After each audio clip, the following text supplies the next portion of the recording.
Bonjour tout le monde, ravi de vous retrouver pour cette émission du lundi. On est en début de semaine, le Bitcoin chute légèrement après cette poussée assez extraordinaire au niveau des cryptos. On a un retracement qui est en train de s'opérer et le programme du jour va être assez simple. On va regarder le prix du Bitcoin, où on se trouve de façon globale sur du long terme. On va comparer ça avec ce qui s'était passé du coup en 2019, en 2015, vraiment les cycles précédents. On va regarder un peu l'histoire du Bitcoin, essayer de prédire ce qui pourrait se passer dans les 2 mois qui viennent. Pour quelqu'un qui n'a pas du tout investi encore dans les cryptos et qui a raté ce train sur le Bitcoin, eh bien une opportunité a de très grandes chances de vous être offerte dans les mois qui viennent. En tout cas, si on reprend justement, et c'est pour ça qu'on va faire ce travail, l'historique du Bitcoin, il y a quand même une forte chance pour que vous ayez des prix beaucoup plus intéressants que ce qui est affiché aujourd'hui à l'écran, à savoir 42 000 $ pour un Bitcoin. En parallèle, on a une altcoin dominance qui est très basse aujourd'hui, qui a imprimé une bougie effectivement qui nous a fait très peur donc au cours de la semaine précédente, qui finalement a clôturé très haut parce qu'on a eu un petit rallye au niveau de l'Ether et tout ce week-end avec des altcoins qui ont vraiment surperformé le Bitcoin. On le voit d'ailleurs ce phénomène en parallèle sur notre portefeuille fictif qui est à un bénéfice de plus de 5 000 $, alors que avec un Bitcoin plus élevé il y a quelques jours, on avait un bénéfice, des gains-pertes moins importants. Donc vraiment le marché, les altcoins en ce moment prennent un peu le dessus. Mais reste tout de même l'investissement à privilégier. Si aujourd'hui vous devez choisir entre acheter de l'Ether ou du Bitcoin, il suffit alors de regarder le graphique Ether-Bitcoin, donc Ether par rapport au Bitcoin, pour observer qu'il a beaucoup chuté par rapport à ce dernier et qu'on revient sur un point de support très pertinent. Donc les altcoins, évidemment, selon moi, sont à privilégier en ce moment. Du coup, aujourd'hui, on va regarder le Bitcoin, identifier des points de support et essayer de voir comment est-ce qu'on pourrait imaginer une stratégie d'investissement, ou plutôt les différents paliers d'achat vraiment pertinents et à quel niveau, quel prix pour le Bitcoin. On va faire le même travail, je pense, pour Solana et pour l'Ether. Et peut-être d'autres, on verra en fonction du temps qu'il nous reste. Pensez à vous abonner, à liker si le contenu vous plaît, je vous passe la très courte introduction, à tout de suite.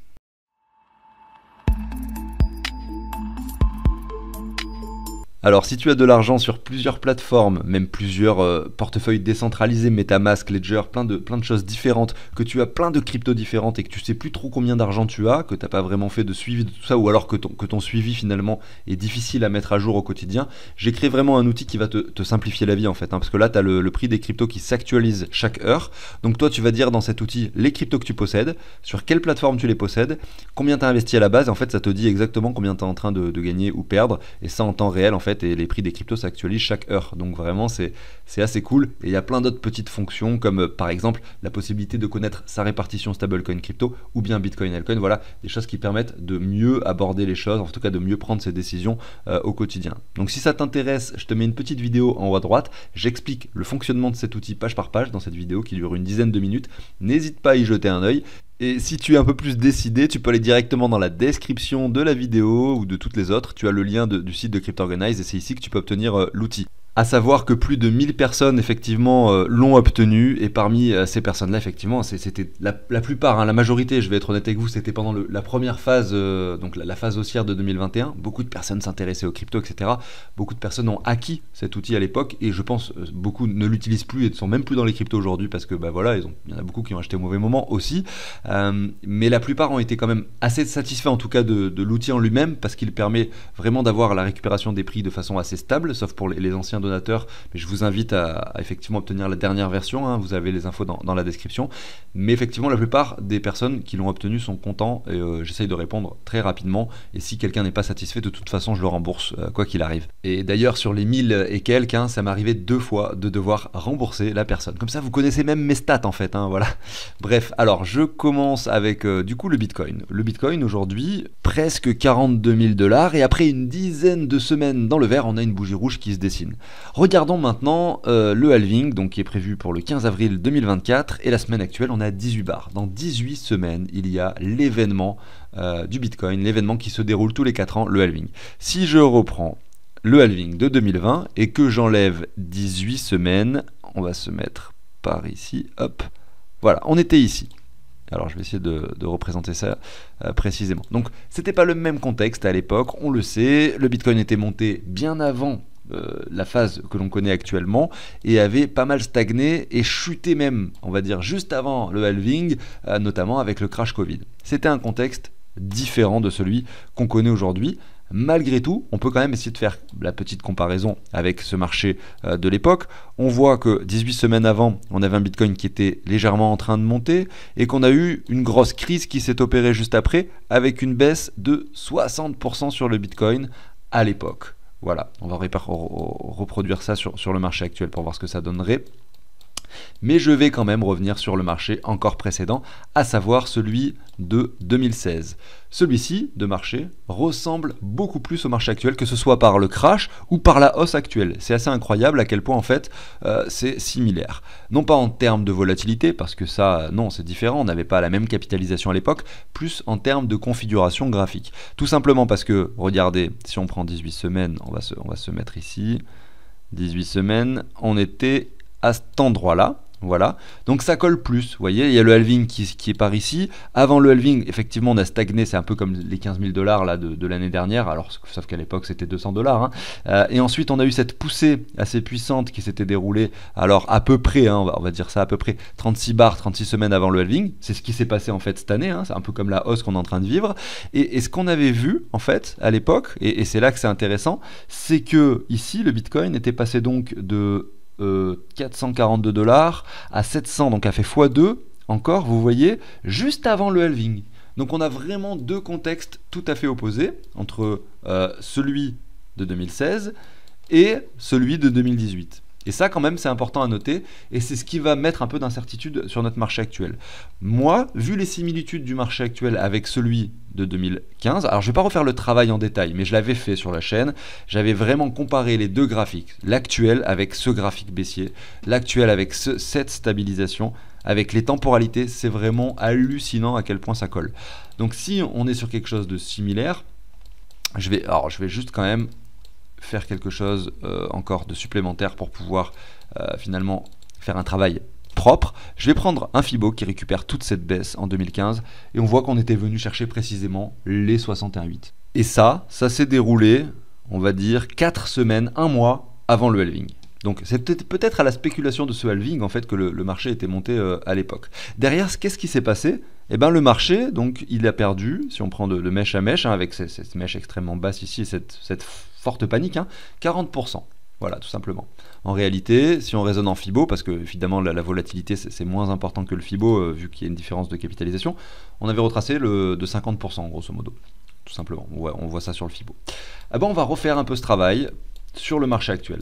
C'est pas similaire en fait à la semaine près, ça s'est séparé, il y a eu une sorte de séparation à cet endroit-là, puisque là vous voyez que la hausse actuelle donc sur le Bitcoin est déjà très puissante et revient déjà quasiment sur les 61,8, alors qu'on n'est pas du tout à 4 semaines du halving, on est plutôt à 18, on est à 18, donc c'est vrai que on a cette différence. Et moi ce que j'ai envie de penser c'est que soit on a un petit retracement qui s'opère pour nous dessiner une jolie vague 5 qui nous amène au 61,8 ou plus haut, hein, ou un peu moins haut, effectivement, c'est possible qu'on s'arrête un peu avant, un peu après, mais c'est l'idée, hein, c'est l'idée de base, c'est cette zone de résistance, pour ensuite, du coup, on va dire à 4 semaines du halving, hein, si on veut être précis sur la temporalité, pour ensuite avoir la chute assez violente qui s'opère post-halving. Voilà, ça c'est le premier scénario. Et le second, c'est qu'en fait, très rapidement, là, cette semaine, la semaine prochaine, on est le Bitcoin qui continue sur sa lancée, qu'on vienne chercher les 61,8 directement, et qu'en fait on enclenche un marché baissier, une chute un peu plus précoce que celle que l'on avait vue il y a 8 ans du coup dans le marché baissier de 2015. Enfin il y a plus que 8 ans, enfin non c'est ça, 8 ans. Donc ça c'est les deux scénarios que j'envisage là actuellement. Et dans les deux cas, on peut présupposer du coup qu'on ait cette chute de 50%. Et cette chute de 50%, donc similaire un peu à ce qu'on avait vu hein, quand j'ai mis le Fibo, vous voyez, de la chute de 2015, j'ai repéré donc ce 50%, je me dis qu'on peut avoir quelque chose de similaire, et on voit que là ça nous ramène sur un niveau assez intéressant, puisque c'est les 32 000 $. Donc effectivement on pourrait imaginer, et il faut se mettre ça en tête, que peut-être le Bitcoin ne retournera pas à 20 000. Vous voyez? Alors oui, en 2020, on a eu le crash Covid. Oui, le Bitcoin est allé extrêmement bas, de façon très violente en mars 2020. Mais tous les marchés financiers du monde avaient eu ce crash en fait. Hein. Est-ce qu'un Covid-2 va se produire là, juste après le halving? La probabilité est quand même assez faible. C'était quand même un événement très spécial. Donc, on peut présupposer que cette chute des 50%, vu que là on a quelque chose qui ressemble énormément au marché de 2015, que ce soit sur la chute ou la hausse actuelle, puisse nous ramener vers les 32 000. Donc c'est le niveau que j'aimerais vous noter ici, c'est 32 000. Si j'étais aujourd'hui un investisseur avec 0 € de crypto et que je m'intéresse depuis une semaine de crypto, je veux investir, je pense que je privilégierais cette zone-là, les 31 000, et j'attendrai. La patience doit être de mise, notamment sur le Bitcoin, qui performe beaucoup plus en plus que les autres cryptos. Voilà pour ça. Maintenant, si vous avez plusieurs paliers à mettre, vous pouvez. Mais moi, ce que je ferai, et je parle toujours de moi parce que je ne suis pas là à dire ce que les autres doivent faire. Je vous explique comment moi je ferai. Là, ce que je ferai, c'est que j'irai mettre sur ce niveau des 32 000 un plus gros palier. Peut-être, admettons, je veux mettre 10 000 €, j'irai peut-être mettre 6 000 € sur ce niveau-là. Par contre, dès les 35 000, peut-être que je commencerai à mettre 3 000 €, vous voyez, parce que j'aurais peur quand même que ce scénario n'arrive pas et de rater le train. Et peut-être que plus bas, dans cette ZR, entre les 27 et les 22, j'irai mettre 3 000 supplémentaires. Donc là, c'est sûr, ça fait pas 10 000 parce que je sais pas compter, parce que 6 plus 3 plus 3, ça fait 12. On va dire qu'on veut investir 12 000, voilà. Histoire comme ça va être plus simple, ça va éviter de réécrire les chiffres. Mais vous avez compris l'idée générale du truc. Donc voilà pour moi les niveaux, vous les avez compris. 36 000 $, 32 000 $, 28 et on va dire 23. Ça, c'est les 4 niveaux pour moi à privilégier sur le Bitcoin pour un investissement. Est-ce qu'on peut aller plus bas? On peut toujours. En fait, tout est possible. Tout est possible, ça on le garde en tête. Mais la probabilité pour moi que effectivement le Bitcoin dessine un plus bas ici, c'est-à-dire en dessous des 15 000, est extrêmement faible. Tout comme d'ailleurs la probabilité qu'on casse les 70 000 dans 3 mois. Pour moi, c'est une probabilité extrêmement faible, parce qu'on a vu dans les différents cycles que généralement, ce genre de scénario se produit, regardez ici le halving, quasiment, alors on peut regarder il y a beaucoup de traits sur mon écran, hein, c'est un peu moche, voilà, 34 barres après le halving, et si on prend ici du coup le cycle encore précédent, hein, que je vous montrais tout à l'heure, pareil, si on regarde le nouveau sommet par rapport au sommet précédent, ça s'est produit 40 barres, vous voyez, ça colle à 2 semaines près, donc c'est la même chose, c'est juste que temporellement parlant, c'est une probabilité très faible. Voilà, donc ça c'était pour mes différents niveaux Bitcoin. Je vais continuer maintenant avec l'Ether. L'Ether, ici on l'a par rapport au Bitcoin, les niveaux d'achat on les a déjà quasiment tous atteints. Alors c'est pas vrai, on a des niveaux inférieurs, en plus on voit que l'Ether est assez bearish en fait, il pousse pas mal vers le bas et puis on n'a pas vraiment de reprise qui s'opère ici et on dessine, regardez, un RSI extrêmement bas. C'est pas très bullish, hein, ce graphique, concrètement on peut le dire, même sur le moyen terme c'est pas forcément bullish. Malgré tout, l'alcool dominance dans sa globalité est très très basse, ça fait longtemps qu'elle chute, et donc on sait que ça va se retourner mais on ne sait pas quand. Et c'est vrai que l'Ether nous fait douter sur le fait que potentiellement ça peut aller plus bas. On a cette ZR un peu plus basse, et là on voit qu'on a pas mal de bougies qui ont l'air encore pour l'instant d'être supportées sur cette ligne, alors que je vais vous tracer, hein. En gros, on a une sorte de ligne ici de support qui est quand même vachement bien dessinée, qui reprend à la fois ce point bas, à la fois les deux mèches ici, et si on la prolonge à gauche, alors je vais essayer de vous montrer ça, si on la prolonge à gauche, vous voyez, ça colle à peu près avec ce sommet, avec ce point bas, etc. Donc même sur le très long terme, c'est une ligne plus que pertinente sur laquelle on est en train de naviguer. Est-ce qu'on va la casser par le bas? Impossible de le savoir. Mais ça vaut le coup de tenter le coup, en tout cas, pourquoi pas de changer des bitcoins contre de l'Ether, ou si on veut investir, de plutôt aller se tourner vers l'Ether et les altcoins en général, plutôt que le Bitcoin. Donc l'Ether, c'est son graphique. Après on va parler de Solana, et vous allez voir, c'est une des plus intéressantes. Elle a beaucoup monté ces derniers temps, elle a beaucoup d'intérêt en ce moment, et peut-être qu'en fait, elle va quand même chuter sur des niveaux qui peuvent vous permettre d'entrer si vous n'avez pas de Solana encore aujourd'hui. Donc l'Ether USD, voyons voir son graphique. Voilà ce qu'on a. Donc on l'observe sur le graphique, que effectivement, on a quelque chose de moins bullish. On le voit encore plus facilement si je positionne, alors je pense que je suis en logarithmique, non même pas, si on se positionne le Fibo comme ça. Pourquoi? Parce qu'on voit que le Bitcoin, alors que lui, il est presque sur son niveau des 61,8, l'Ether il a encore de la marge, hein. On est aujourd'hui sur les 2200 et les 68 c'est les 3400. Il y a voilà, une énorme marge de progression là-dessus, donc on voit qu'il performe beaucoup moins, malgré quand même le W qui s'est confirmé assez récemment, ici sur l'Ether, tout simplement. Donc les zones à privilégier sont assez simples, parce qu'aujourd'hui on a un Bitcoin qui monte, qui peut retracer, mais ça ne veut pas forcément dire que l'alcool dominance va chuter. L'Ether peut très bien surperformer le Bitcoin pendant que le Bitcoin chute aux 30 000, comme on a vu tout à l'heure par exemple. Donc par rapport au dollar, on va juste garder ce graphique et essayer de se mettre des fibos assez pertinents. Et concrètement, on a cette ligne de support qui est plus que pertinente, qui pourrait être touchée à peu près vers le moment du halving du Bitcoin, avec un Ether qui reviendrait vers les 1800 $. Donc là, pour moi, c'est un niveau très intéressant. Aujourd'hui, investir dans l'Ether, c'est peut-être pas la meilleure chose à faire, pas avec du dollar, hein, on le voit, mais même si je le dis, je pense que c'est mieux de se tourner vers l'Ether plutôt que le Bitcoin. Si vous prenez une ligne comme ça qui reprend ces deux points, vous voyez qu'on est concrètement sur un point de résistance et que d'ailleurs on rebondit à la baisse sur ce point de résistance qui se trouve vers les 2300 $, et que là maintenant ce qu'on attend c'est finalement le bas du canal tout simplement. Et le bas du canal il est matérialisé par ces 38,2 aux 1835 $. Alors un Ether à 1835 $, je pense que c'est un gros palier d'achat qu'il faudrait potentiellement mettre pour quelqu'un notamment qui n'a pas commencé à investir dans les cryptos. Maintenant, les niveaux suivants, c'est les 1500 et les 1300, on va dire, la ZR qui est matérialisée ici, mais c'est pas sûr qu'il soit atteint. Il faudra toujours se garder une marge de sécurité pour acheter si jamais on y va. Comme d'habitude, hein, on se met toujours cette sécurité, on procède toujours par palier. Mais si on n'y va pas, eh ben, vous serez bien content d'avoir mis un palier au 38,2 si on y va. Et également, si on va pas au 38,2, qu'on s'arrête que au 23,6, eh ben là c'est compliqué psychologiquement. Est-ce qu'on investit maintenant peut-être que 10% dès le prix actuel pour être sûr de ne pas rater le train? Est-ce que même au 23,6 on met un petit palier pour pas rater le train? Ça c'est bien sûr des décisions qui vous appartiennent, avec lesquelles vous allez être tranquille. Et pour savoir si vous allez être tranquille avec votre décision, il suffit d'imaginer la chose. C'est-à-dire que vous avez 10 000 € à investir sur les terres, admettons. Ici, vous mettez un palier de 1000, tout simplement. Voilà. Donc vous savez que là, vous risquez 1000 $ au prix de 2000 $ à peu près. Si on retourne dans cette ZR, vous prenez un 35%. Ça veut dire que là, sur vos 1000, vous perdez 350 €. Comment vous allez vous sentir avec ces 350 € en moins? Si la réponse est vous en foutez complètement, c'est pas grave, parce que vous l'aviez bien imaginé et vous l'avez bien visualisé, il n'y a pas de problème, vous pouvez investir dès les 23,6.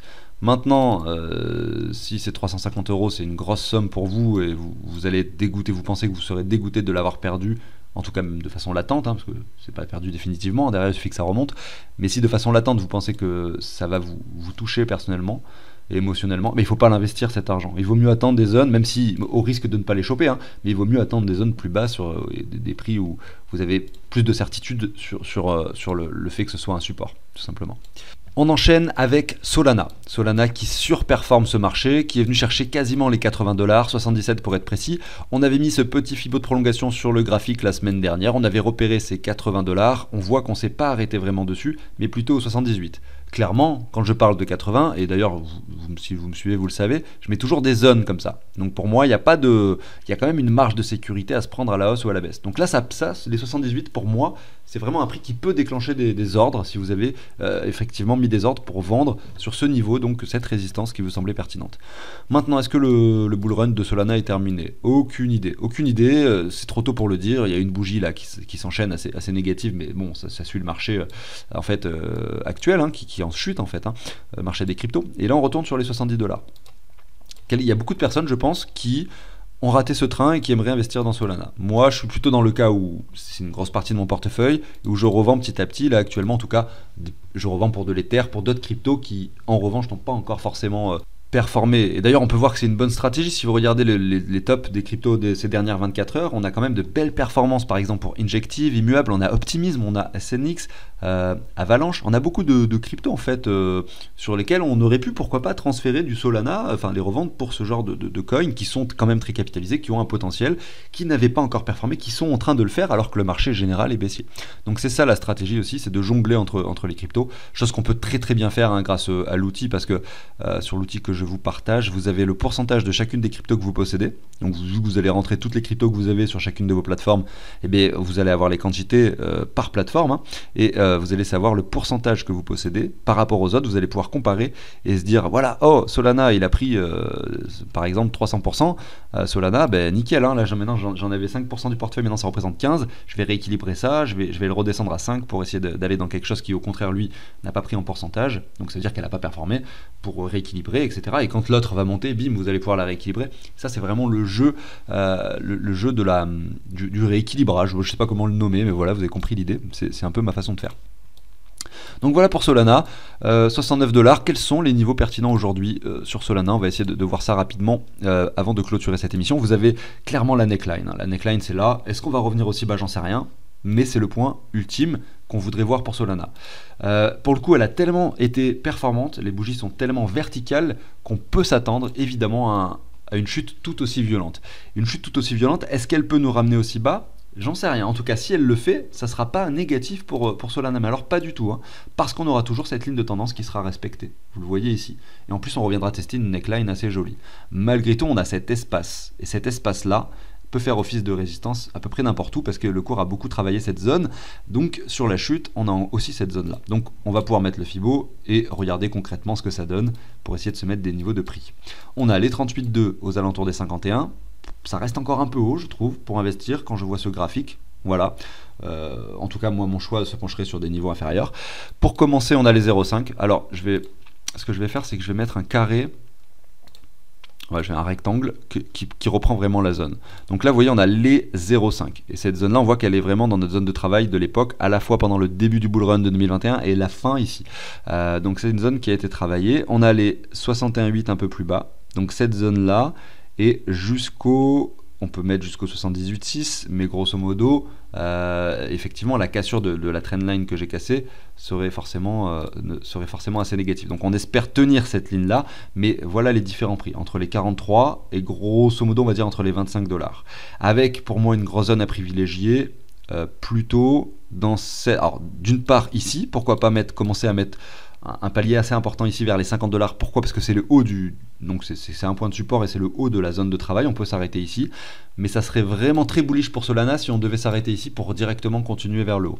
Par contre, on peut aussi également réintégrer cette zone. À ce moment-là, on a les 35 et les 25 $ tout simplement. Voilà les trois paliers que je privilégierais si je devais investir dans Solana. Et je parle vraiment pour une personne qui arrive dans les cryptos maintenant, hein. Parce qu'en réalité, si vous êtes là depuis 1 an, depuis 2 ans, que vous regardez mes vidéos ou d'autres youtubeurs et que vous regardez les graphiques tous les jours, vous en avez eu tellement des opportunités, notamment en dessous des 20 $. On a même fait un petit aller-retour en dessous des 10 $, donc vraiment, c'était assez incroyable. Mais c'est pas grave, parce que si vous arrivez maintenant, vous avez déjà fait le premier pas, vous allez déjà mettre vos premiers euros, vous allez voir comment ça marche, vous n'allez pas investir beaucoup, mais petit à petit, avec le temps, vous allez comprendre comment les graphiques marchent, vous allez les observer, vous allez essayer de mettre vos paliers au bon moment, et vous allez faire bien les choses, en tout cas je l'espère, et je vous le souhaite surtout. Dites-moi dans les commentaires s'il y a des cryptos spécifiques que vous aimeriez que je passe pour voir les paliers, les différents paliers d'achat, comme je viens de le faire sur ces 3 cryptos, à savoir le Bitcoin, l'Ether et Solana. Je me ferai un plaisir, pourquoi pas de les passer. Là je vais un peu modifier, je vais pas pouvoir faire 2 vidéos par jour en fait sur ces prochaines semaines, parce que j'entame actuellement une formation et donc j'ai moins de temps pour YouTube, voilà, ce mois de décembre, et probablement la même chose janvier, février, on verra comment ça se passe, je vous dirai un petit peu, je vous donnerai des nouvelles par rapport à ça bien sûr, mais j'arrêterai bien sûr jamais les émissions quotidiennes, à minima 3 voire 4 par semaine je pense. Excellente journée à tous, pensez à vous abonner, à liker si ça vous a plu, je vous retrouve demain je l'espère, ciao tout le monde.